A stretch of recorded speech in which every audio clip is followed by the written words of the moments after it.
going on, guys? Today we're going to discuss a very important concept. The concept is to pimp or be pimped. This is a concept that many Americans have realized that they've been participating in the pimped or pimped paradigm, and they were sitting in the room and they realized that one person was the pimp and they realized the other person was the hoe. And they looked in the mirror and saw that they were the hoe. During this pandemic, many Americans have reached a level of disenfranchisement, disenchantment. They've reached this level of disenchantment because they were home and they realized that the companies that they were working for were pimping them. And they didn't like being pimped. They didn't like being on that hoe stroll. But here's the thing. There is no middle ground to the pimp or be pimped paradigm. Either you're going to be pimping or you will be pimped. There's no middle ground. And I'm going to tell you why there's no middle ground, because of the way that we were institutionalized as Americans and indoctrinated to seek permission and validation. This is a big thing. Huge thing. So one of the things that we're going to discuss is the validation syndrome. Now, what is validation? Let's take what happened to me in October, and this is going to be really deep. I have reached a point from being in sales and dealing with copious amounts of rejection to the point that rejection and failure doesn't do anything to me. I was able to come here on YouTube and discuss my failures in the car rental business, because I don't have that bone where I need for you to like me. That's not a currency for me. So I can come here on YouTube and be 100% honest with you. And I noticed that once I started making that content about how bad the car rental business was, I started to see more videos about that, because one of the things that I had to understand and really appreciate is that many YouTubers are seeking validation. And I actually was looking at this from the wrong aspect. They were seeking validation. That's why you see so much feel-good content on YouTube, because these people are just seeking validation because they were institutionalized, they were indoctrinated in the American system. So they're just doing what comes natural. And I misconstrued that as they were, well, some of them are lying to you. But I don't have that validation bone. I don't need the approval. And, once again, shout out to the people who leave the well-constructed comments. I really appreciate you guys. And, I like that when someone watches the video and leave a well-constructed comment. I like that. I'm not going to lie. I like that. But I don't operate on currency. And this is why I love Western Japanese philosophy. You don't go too high, you don't go too little, you just kind of hang out in the middle. So when you get validation, you don't get high off your own supply, because that validation that came so easily can be withdrawn easily. So you kind of walk this middle ground. And that's typically where I'm at, because one of the things that happens in the pimped or be pimped paradigm. All right, so this is to welcome you guys to the Glendon Cameron School, the ultimate source for personal finance and business development and startups. So what we're starting with in the first mode is, let's go here, home economics. Home economics is the foundational educational course of extreme money management. So you can go ahead and get in there, and we've got a lot of things coming. And this Sunday at 4 p.m., March 27th, we have our second live webinar. So go ahead, sign up today. The link is below, because this is to prep you to be an entrepreneur in the future, because one of the biggest issues that we have is people will make money and they'll get locked into a cycle. So there's a lot here that's going to be here, and it is my goal to get this finished before April. So go below, sign up for Home Economics. It is one of the most important money management courses you will ever take in your life. You have been institutionalized to be pimped. You have been programmed from birth to be pimped. And it's more prevalent in women than men. I'm about to say something that's very dark. It's going to be when many women are raped, and let's identify rape. When someone just does something against this woman's will, most of women just comply. They just lay there, they take it, they go through it. Most women. There are some women who fight back, but the average woman who's raped just goes along with it because she has been conditioned to be used and abused by the society. And many women after rape, they ponder and question, what did they do to deserve that? Go ahead and Google it. It's fascinating to look at what happens, because for me, when someone just goes ahead and takes a woman sexually against her will, that's an abomination in society. But once again, look at the conditioning of women.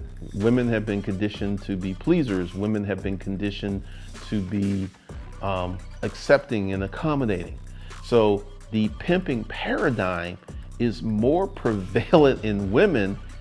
And I will say the number of men who are entering the pimping paradigm are growing because a lot of men are not masculine. So masculinity is one thing, they used to call it rugged individualism, will keep you from being pimped. Like the guy who goes out in the forest, builds a cabin, lives off the land, fishes it, shoots deer, and cures his own meat.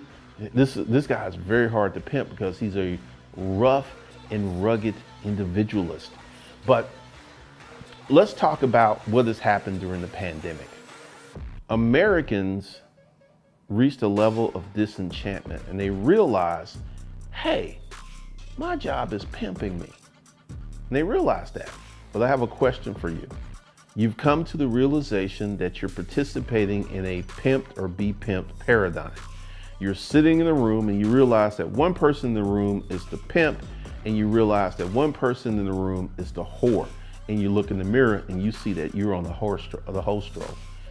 Question, what are you going to do about it? Now, here's the thing. Long time ago, I used to be just like you guys. Used to be an average, hardworking man, worked a job, and I was very much part of the pimped or be pimped paradigm. Then one night I was at work and I pulled up the wrong report, and I saw that at the end of my shift I did $32,000 worth of work. And I started, in my mind, it's like, forget paying me 20 bucks an hour. Pay me, with shift diff, it was almost 20 bucks an hour. Pay me a percentage. Pay me a percentage.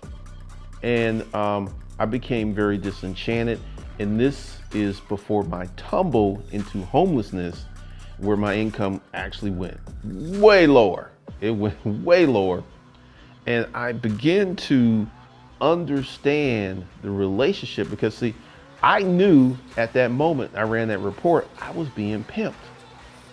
I knew, but I had not a clue to what I could do to change that situation, because I was still in the indoctrination phase. Like many of you, you're still in the indoctrination phase. And one of the things that you have to understand, and I ask you this question in all seriousness, yes, you're being pimped. If you feel that your company is getting over on you, they pay you $100,000, they're going to be making 100 to 150 minimum. 150. They may even be making 300,000 off the work you be doing. There are some people who are creating products and patents for their companies that are going to make billions, and they're only making six figures. Unless they have an agreement where they get more of the revenue share. So I ask you this question because it's one thing to realize that something is happening. It's another thing to actually do something about it. It's completely different. The same energy that it takes for you to realize that something's happening is different energy than it takes to solve that problem. So having an understanding of the situation is like being in the middle of the ocean on a sinking ship. You understand and you know that the ship is sinking, but you're in the middle of the ocean. What can you do about it? And that's kind of where a lot of people are. They're on this ship in the middle of the ocean and the ship is sinking and they have not a plan, they've not prepared. So I'm going to tell you one of the things you need to do, and this is the transformation in the process I went through to join the dark side, to get into the pimping side of life. Because once again, and I'm going to give you some examples of why you will pimp or be pimped. And there is absolutely no middle ground. First of all, for you to join the dark fraternity of pimps, you must take full accountability of yourself, which is really hard, I actually fell out of the matrix into homelessness, and I had to rework, rewire, and rebuild myself. And one of the things that happened is during that period, I very much used to be quite conscious and very much in validation and approval seeking. Like I would meet people that I didn't even know and I would want them to like me. This is a natural part of humanity. You want people to like you, to be nice to you, to be good to you. We seek that validation. This is part of the indoctrination process. Like, Miss Nichols, can I go to the bathroom? We're constantly programmed, institutionalized, and indoctrinated to be seeking permission and validation. You cannot become part of the pimping fraternity if you're seeking approval and validation. You cannot. One of the things that happened to me as I went through it, because let's talk about the October incident. Me putting up that video about R. Kelly and said I could have been a predator. That's not the first time that I went through that, where literally the internet was dragging me on TikTok and Twitter and people had me on podcast. This is not the first, nor the second, or the third, or the fourth time that I've went through something like that. And the first time, I'm gonna be transparent and honest, it got to me. I actually thought about giving up YouTube. It was that bad. And then I took out the Ben Franklin method. If you don't know what the Ben Franklin method is, you draw a T-bar graph and you put pros and cons on it. And I was writing pros. I'm making money, I'm helping people, blah, blah, blah. Cons, haters. So the Ben Franklin method saved me from quitting YouTube. It got to me. It really got to me. Because literally every day I would wake up and these people would be talking about me. They'd be dragging me. One group of folks literally had a 3-hour hangout about me because I had the audacity to charge for my wisdom, insight, and knowledge. So that first one, and honestly, I'm glad it helped me because the first one helped me deal with the second one, because the first thing I did everything wrong. Number one, I did a whole bunch of response or diss videos. They would make a video about me, then I would make a video about that creator and I would talk all kinds of smack, and some bad things happened. One of the things I did is I lost subscribers. I lost a lot of viewers who did not come to see me dissing and going back and forth, and just it got stupid. It got real stupid. It was about a year of my life that I lost because every time they make a video, I would make a response video, I would make a diss video. And the second time it happened, I did similar things, but not as much. And the third time it happened, I actually didn't, I just ignored it and I kept doing my thing. And that showed me the best outcome, because the first time and the second time I lost subscribers, I lost money, I lost sleep. And I was like, okay, next time this happened, I'm just gonna keep doing my thing and I'm gonna ignore it. And that's what I did the fourth time, and that's what I did the fifth time, and that's what I did with the October incident. I did not even get into it. And I had people reaching out to me. I remember someone who had a channel with 3,200 subscribers. The video about me was their best performing video on their channel, and they wanted me to come on the channel and they wanted to discuss it. And I was like, after the lead attorney, I was like, I am not going on any more channels, because all they want to do is just beat up on you. They don't want to have a discussion. Shout out to Alan Roger Curry, who actually did a video defending me, because everyone of higher intellect came away with different opinions and considerations from that video versus the low intellect. So once again, this is very important with the pimping paradigm. Let's take wrestling, which is fake. When I was a kid growing up, there used to be some shows on Saturday. Carol Burnett, Lawrence Welk, Hee Haw, and wrestling. And whenever they would pan out Ricky the Steamboat Dragon and they would pan out into the audience, who did you see? You saw middle America. You saw hillbillies. You saw the country folk, right? And this is very important in the pimping the pimp paradigm, because one of the things that the people who are on the pimping side of the quadrant understand is that the average person seeks comfort, relaxation, pleasure, and entertainment. See, to get to the pimping fraternity, you have to, number one, take responsibility of your life, and number two, you have to work. And this is a big, big issue for a lot of people, that working part of the equation. How many people have you seen who had a hobby that was extremely pleasurable, and then they would like turn it into a business, and once they had to be responsible, and then once they had to start doing work, it ceased to be fun, because once again, these folks have been programmed for entertainment, comfort, validation seeking, and permission seeking. So they don't know how to operate outside of that arena, because one of the things that you have to do to get to the pimping side of the quadrant is to work without external validation, without external appreciation. Essentially, I want you to think of yourself of going in an underground bunker. You're in the middle, your bunker's in the middle of the woods. You have to hike to get to your bunker. Then you go in your bunker and you shut the door and you put down a latch, and it's just you. That's the environment that many pimps operate in. They operate in these bunkers or silos.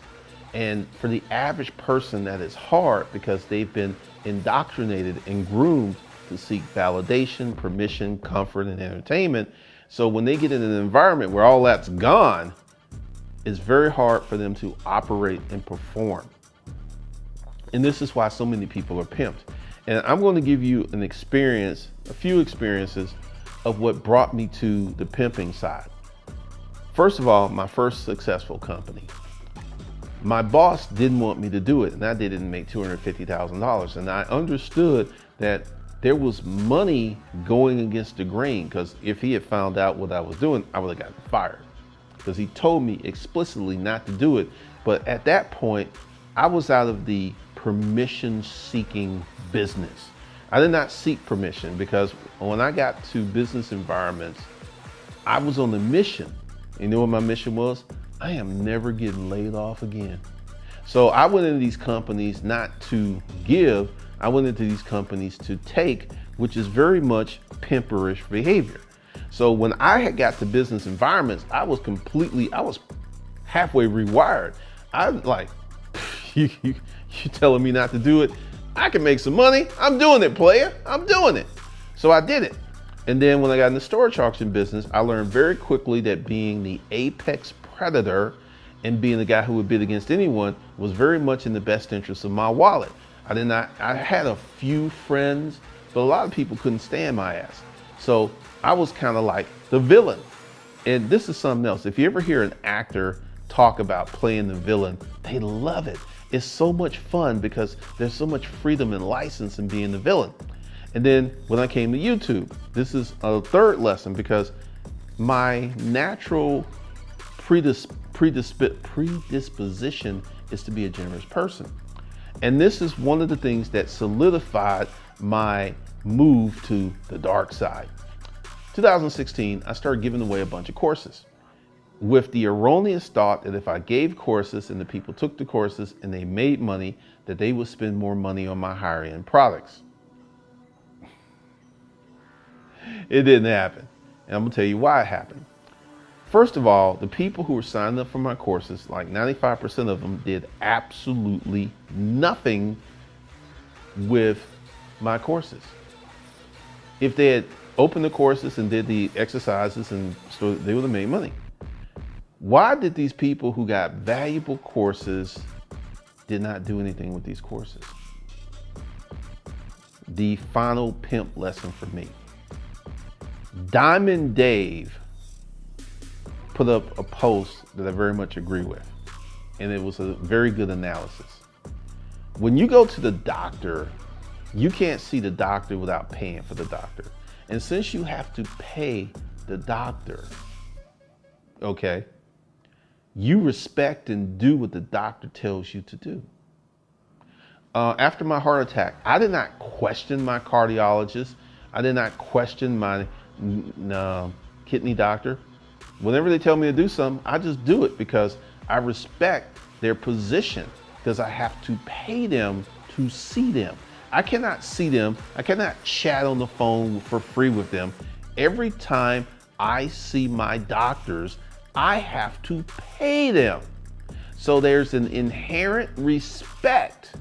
I've literally have people every day, hey man, let's network, let's talk, let's chat, maybe let's go. I ignore these people because until they pay me, until they admit that they have a problem, there ain't nothing I can do for them. And that was my third and final pimping lesson, because I gave these courses away. The courses were valuable, but the people did not appreciate the courses because they were free. They didn't have to pay anything for them, so there was no inherent respect. So they were just like, I sign up, I don't do them. I didn't lose anything because I didn't pay for them. Case in point, I had a friend, and this is why many of you will not move to the pimping paradigm side, because I had a friend who started a business and she wanted to make her products affordable. She wanted to be everyone's buddy and pal, and I told her that wasn't going to work. And she went ahead and she started the business and she did it. And about a year in, she comes back to me very sad and despondent and talking about how it wasn't going well. And like, I knew it wasn't going well because I told her what would happen if she followed up with her plan. And at this point, I had to get pimperish on her. I was like, what do you think? What did you expect, you stupid hoe? That's exactly what I said to her. And she's like, why are you talking to me like that? Bitch, I told you what to do and you went ahead and this wild ass scheme, a waz in your head, you did it. And now I actually told you what was going to happen before it happened if you did this. So I'm not going to sit here and talk to your monkey ass because you know we're friends and you get this knowledge and you don't appreciate it. So I had to slap her around a little bit. I had to put my pimp hand down on her, and she was crying and she was shocked that I was speaking to her because I called her a stupid ass hoe. And she was like, she got blustery and she started boo-hooing and she started crying and all this other stuff. And like, I'm immune to a woman crying. That does not do anything to me. And then, I was like, you can leave now. And she's like, what? It's like, you can leave. What's the point in me telling you what to do when your stupid ass ain't gonna do it? It's just pointless, just wasting my time.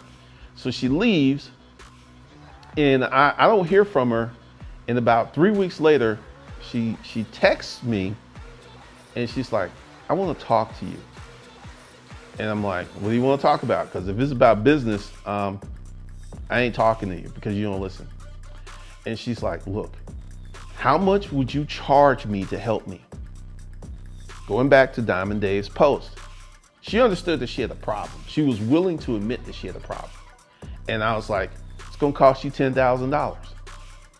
She said, that's all I got. I was like, I don't care. So she pays me the $10,000 and we resurrect her business in 6 months. So the lesson of that story is when you give good advice and people don't have to pay for it, will not admit that they have a problem, will not respect the advice, you're just wasting your time. So I actually talked to her like she was a street ass hooker. And this chick ended up paying me $10,000. And then she listened. She listened. And that was my third and final lesson in the pimp side. Because I get people, good Lord, Glendon, your courses are $5,000. Who's got that money? And I look at my Stripe account. And it's like this person, this person, this person, this person, this person. See, I'm about to tell you a little secret. And this is something that the average person doesn't understand. Right now, there's someone driving a $3.5 million car on the road. It may be a Bugatti, it may be a rare edition Ferrari, it may be a rare edition Lamborghini. See, there's the basic market, which is the biggest market. There's the middle market, there's the upper middle market, there's the rich market, and there's the fantastically rich market. And each one of those categories has an audience of people who have money who will spend money on what they want. You could come up with $1,000 perfume, no social media following, no one knows who you are, and you just come out with this perfume, you get your packaging correct, and then you start going on social media, you start talking to people. There is someone who will pay you $1,000 for your perfume. I just gave you an ultimate pimp secret.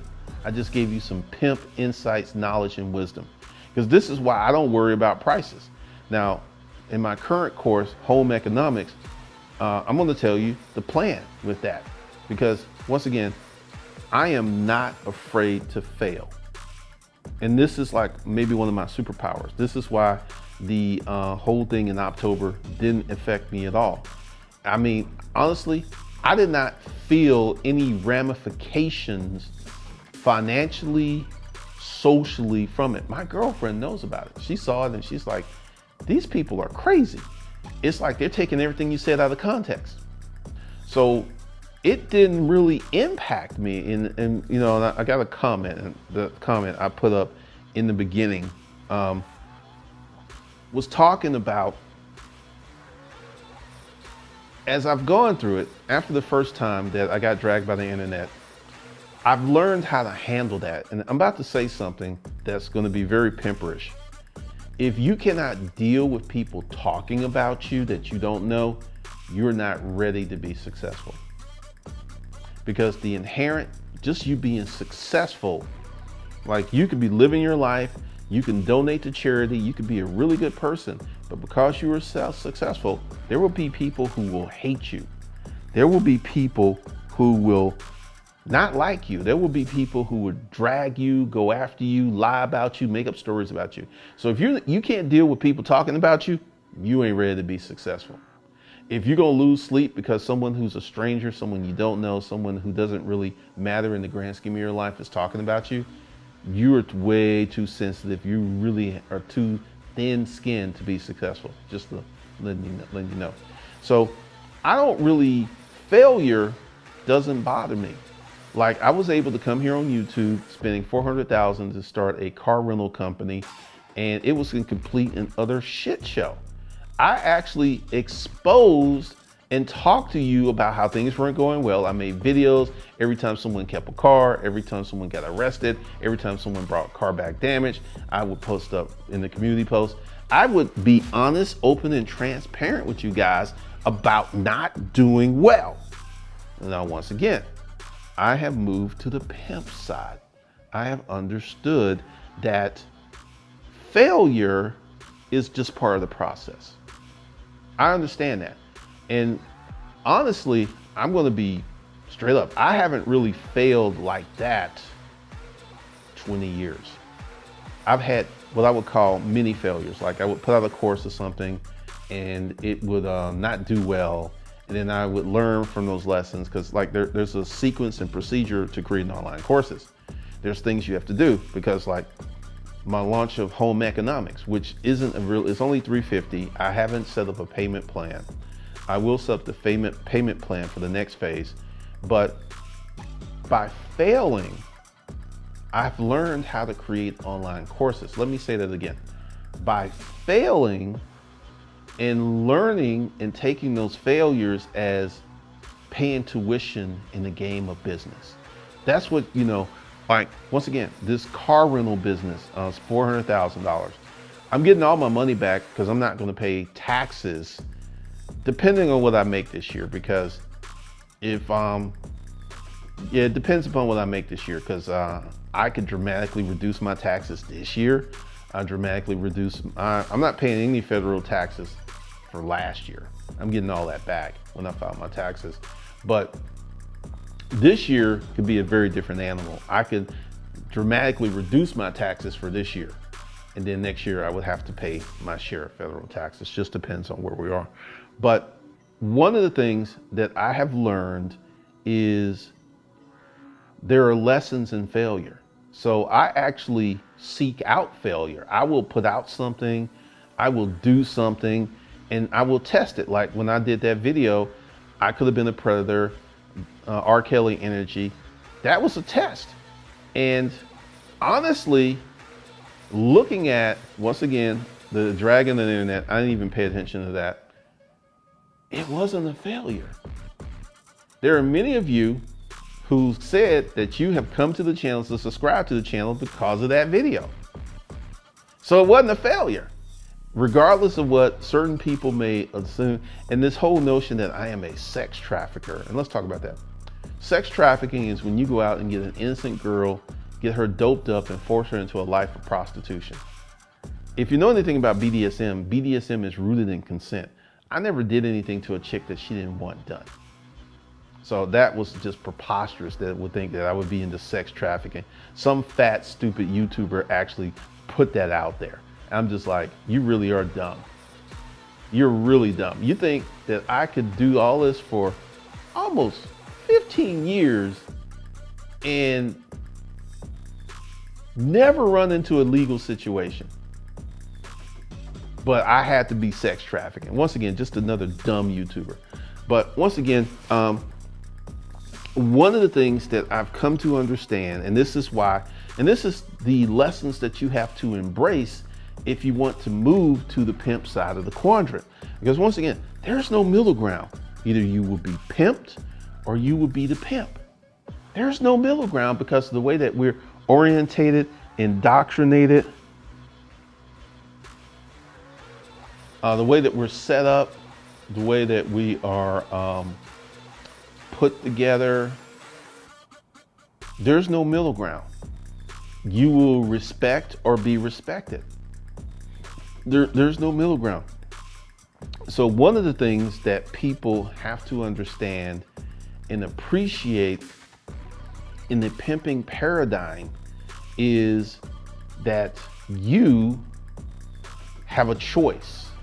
But part of this is, because let's go back to the example of you being in the middle of the ocean on a ship that is sinking, all right? One of the things that I do since I am part of the pimping paradigm, I have a backup plan for everything. I have an iMac Pro in there to edit videos, and I have a MacBook Pro. I literally have a backup to everything. So let's say this camera broke. I have another camera right there that, bam, I can just pick it up and start going. So this is one of the things that I've done in my pimpology is everything that I have that is requirement, that's necessary for me to make money, there's a backup. And if I was to go on the ship, I would have an insurance policy. I would hire another ship to trail the ship in case it sunk. And if the ship was sinking, I would have a backup plan, because this is what pimps do.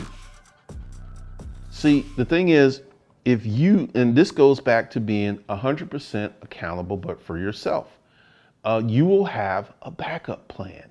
You will have an alternate plan, because like anything that makes me money, I have backups. I do not just come out here and do stuff and wing it, because I remember years and years ago, I was part of this Facebook group, and there was a girl who actually had a MacBook Pro, and it broke on her, and she couldn't work for 2 weeks because she was in another country, and it took 2 weeks for them to ship her a new MacBook Pro, and she estimated that she lost about $50,000 because she couldn't work. That would never happen to me. I have a backup. Like soon, I'm getting ready to buy another drone to back up my primary drone. And this is a legitimate business expense.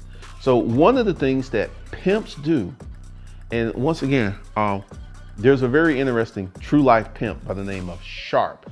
He's got some videos on soft white underbelly. Sharp. He is a really charismatic, he's very engaging, he's a very interesting character. And Sharp also has another video here on YouTube called Sharp Car. And it was before the interview on site. And he's got the silky press hairdo because Sharp is mixed. I think his mother was white or his father was white. And just hanging out with Sharp would be a good time. You could just tell because he's such an interesting character. And Sharp is a true pimp. And true pimps don't have, like, once again, and I've never mentioned this before, I actually know a few pimps, real pimps. And this is something that you would find to be real interesting. You know that pimps usually have great credit? Pimps have usually great credit. I know a pimp who has 20 pieces of real estate that are paid off. He has a high FICO score and he's like probably 75 and he doesn't have any girls working, but once you become a pimp, you're always a pimp. And he just lives off of those 20 rental properties and his investments.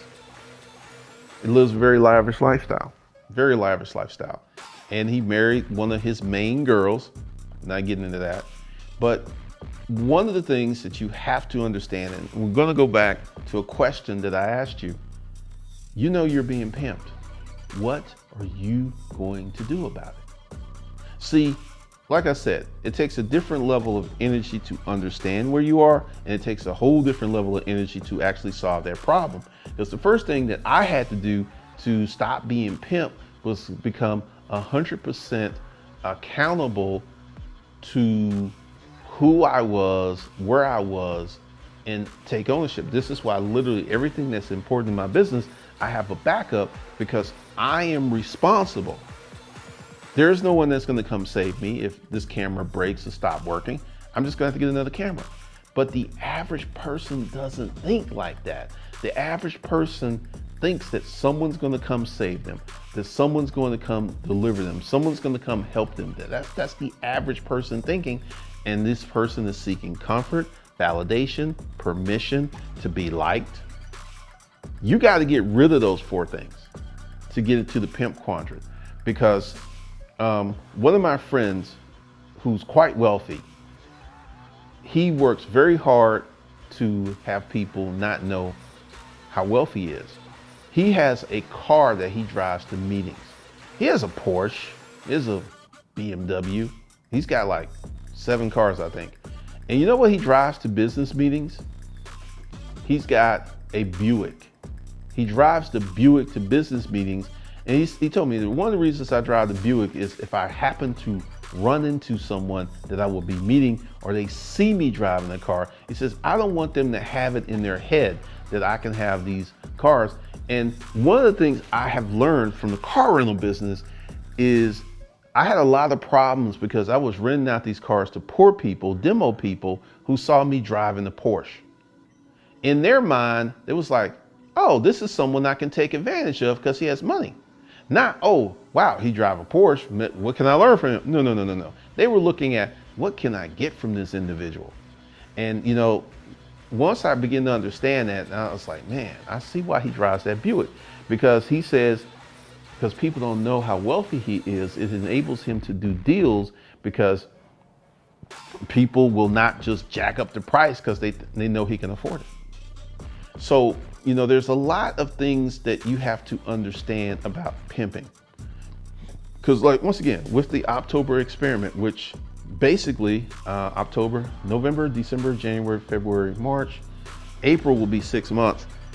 So far, it's been a success. And a lot of people couldn't deal with it because of those external attributes that I talked about of seeking permission, validation, comfort, and to be liked. Once again, I don't really care if you like me or not. I really don't. There's only literally a handful of people that I really care what they think about me. And most of y'all can kick rocks because in the grand scheme of things, I came in the world with my mother. I didn't come in the world by myself. I came into the world with my mother. I exited my mother. And when I die, if I'm lucky, I will be surrounded by people who love me, or I will die alone. This is a reality because you never know when you can die. Like you could die one night at home when you're asleep. You have no clue to when it's coming. But the plan is to die in a house full of love. And once again, I said plan. This is why I'm doing the things I'm doing now, because hopefully I'm 55 and hopefully I'll be around another 40 years. That'll make me 95. So once again, understanding the process of moving to the pimping quadrant is quite hard for the average person because of the way that they were socialized, institutionalized, and the way that they were groomed growing up. It's very hard for the average person to move to the dark side. And I feel that's why that when you look at the people who are business owners, the people who are managers, the people who are owners, the top 10%, these are people who have taken the ownership of responsibility. And one of the things that they have done is they have come to be highly accountable. And this is one of the things I've noticed. Whenever I meet up with my well-to-do friends, no one's ever late because they understand the value of time. They are early or right on time. No one is ever late. I had one meeting with a friend who didn't show up. He didn't call. And I called his wife and I said, "Is John okay?" And she said, "He's in the hospital." And she said, "Oh yeah, I meant to call you. I'm sorry. I was just so worried because John told me to call you."